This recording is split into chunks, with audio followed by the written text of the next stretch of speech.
केजरीवाल कौन है ये कौन नहीं जानता है। भाई केजरीवाल वही आदमी है जो कभी अन्ना के आंदोलन में बैठकर ये कस्में खाया करते थे कि मैं कभी राजनीति में नहीं जाऊंगा, मैं कभी वीआईपी कैटेगरी में नहीं रहूंगा, मैं कभी सरकारी सुविधाओं का लाभ नहीं लूंगा, या मैं कभी बॉडीगार्ड लेके नहीं चलूंगा, मैं कभी वीआईपी गाड़ियों से नहीं चलूंगा, मैं कभी राजनीति में नहीं आऊँगा। जय हिंद, नमस्कार, मैं मोहन पाठक और आप देख रहे हैं Mohan Pathak sir YouTube channel और मोहन इंस्टीट्यूट।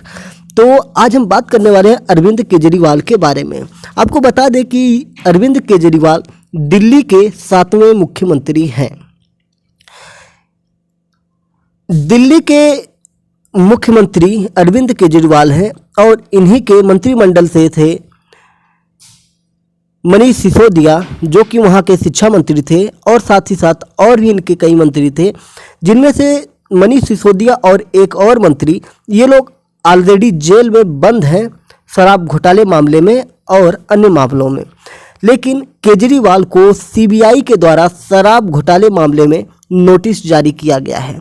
तो आइए पहले जान लेते हैं कि केजरीवाल की शुरुआत कैसे हुई, केजरीवाल किस प्रकार से दिल्ली की गद्दी पर बैठे और भ्रष्टाचार को समाप्त करने की बात करने वाले, घूसखोरी के विरोध बात करने वाले आज खुद भ्रष्टाचार के जाल में फंसते हुए नजर आ रहे हैं।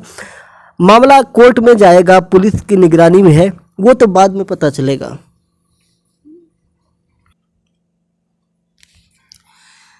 जब हम केजरीवाल की शुरुआत की बात करते हैं तो उसमें आपको जानना पड़ेगा कि केजरीवाल का जन्म 16 अगस्त 1968 को हरियाणा के भिवानी जिले में हुआ था और उनकी प्रारंभिक शिक्षा की बात करेंगे तो हिसार से हुई थी। और अरविंद केजरीवाल आईआईटी खड़गपुर के पूर्व छात्र भी रहे और मैकेनिकल इंजीनियरिंग की डिग्री भी ली थी।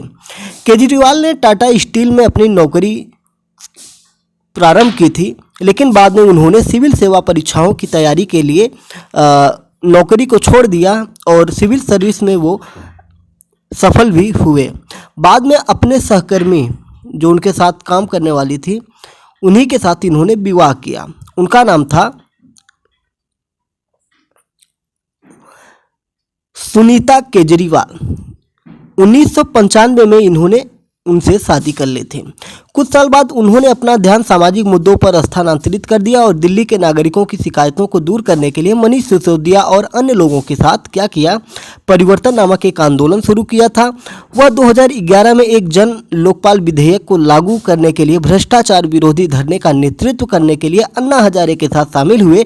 बाद में उन्होंने अपनी एक राजनीतिक पार्टी आम आदमी पार्टी के नाम से 2013 के दिल्ली विधानसभा चुनाव में उतरते हैं और साल 2013 में केजरीवाल ने नई दिल्ली निर्वाचन क्षेत्र में 3 बार की मुख्यमंत्री शीला दीक्षित को चुनाव हरा दिया और राष्ट्रीय राजधानी के दूसरे सबसे कम उम्र के मुख्यमंत्री बन गए। लेकिन उन्होंने 50 दिनों के भीतर ही मुख्यमंत्री पद से इस्तीफा दे दिया क्योंकि इन्होंने कांग्रेस के साथ गठजोड़ किया था। यहाँ पे भी एक ट्विस्ट वाली बात है कि जब चुनाव चल रहे थे तो केजरीवाल अपने बेटे के सर के ऊपर हाथ रख के कसम खाए थे कि मैं किसी भी कीमत पर कांग्रेस के साथ हाथ नहीं मिलाऊंगा।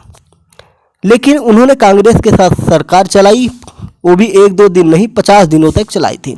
उसके बाद उन्होंने मुख्यमंत्री पद से इस्तीफा दे दिया और फिर चुनाव हुआ।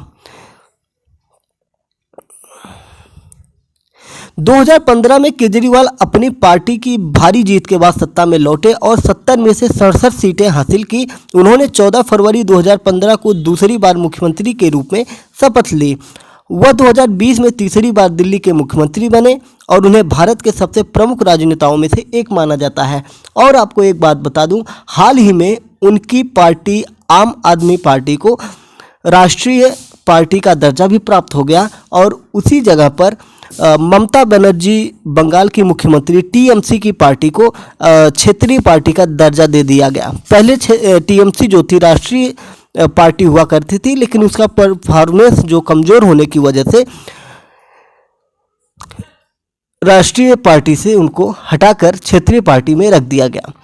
और अगर हम केजरीवाल की पार्टी की बात करेंगे तो केजरीवाल की जो पार्टी है वो पंजाब राज्य में भी बहुत ही बढ़िया परफॉर्मेंस की और वहाँ पे भी भगवंत मान को मुख्यमंत्री घोषित किया है आम आदमी पार्टी के द्वारा।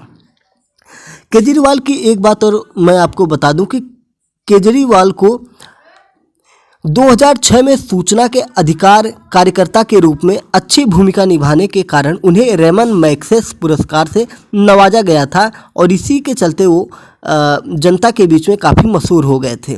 तो केजरीवाल को सीबीआई का नोटिस जारी कर दिया गया है। आपको एक और जानकारी मैं दे देता हूं जो करंट अफेयर से रिलेटेड आप समझ सकते हैं कि केजरीवाल ने बिजली पर सब्सिडी दी थी और 1986 के आसपास एक दंगा हुआ था जिसके पीड़ितों को ये 200 यूनिट लगभग फ्री बिजली देते थे या कुछ सब्सिडी ये देते थे।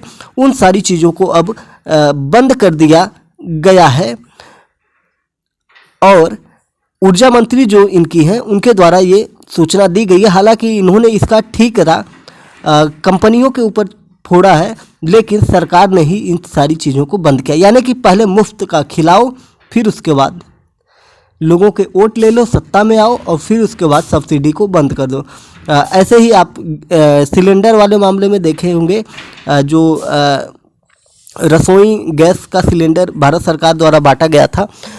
पहले तो सबको सिलेंडर बांट दिया गया और बाद में गैस के दाम को बढ़ा दिया गया। सिलेंडर सबका रखा हुआ पड़ा है। तो ये सारी चीज़ें हैं, सरकारें हैं जो है अपने लाभ के लिए कुछ ना कुछ योजनाएं चलाते रहते हैं। तो केजरीवाल को सीबीआई के द्वारा नोटिस जारी कर दिया गया है। तो हमने आज जाना केजरीवाल के बारे में। अगर आपको हमारी चीज़ें अच्छी लगी, हमारी रिसर्च अच्छी लगी तो आप चैनल को सब्सक्राइब कर लीजिए, बेल आइकन को दबा लीजिए और अपने दोस्तों में शेयर कर दीजिए। जय हिंद, नमस्कार, भारत माता की जय।